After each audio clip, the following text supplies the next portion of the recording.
పోయి మంచి మర్యాదలు మర్చిపోయి అయిన వాళ్ళందరినీ దూరం చేసుకున్న నీకు ప్రేమ విలువ ఏం తెలుస్తుంది? అయినా నాకు తెలిసింది మీరు నేర్చుకునేది ఒకటే, మంచి డబ్బు కావాలి. ఆ డబ్బునే మంచి గణించు చూస్తుంది సమాజం. అందుకే గణించం ఇంకా ఇంకా గణిస్తారు. ఈ సమాజంలో ప్రతి ఒక్కరు ఇలాగా మాట్లాడితే పేదవాడి నిలువడానికి నీవు నీడగా ఉండవు. దేవుడు కూడా ఫ్రీగా పంపిస్తున్నారా? ఫ్రీగా వైద్యం చేస్తున్నారా?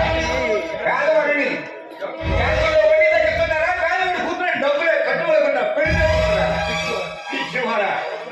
డబ్బున్న వాడికి చేకుంటుందంటే ఊరు ఊరంతా చెల్లించిపోతుంది. అదే డబ్బు లేని వాడు పాడేకినా కనీసం 10 మందికి కూడా తెలియదా? ఈ 21వ శతాబ్దంలో డబ్బున్న వాడే రా ఈ రాక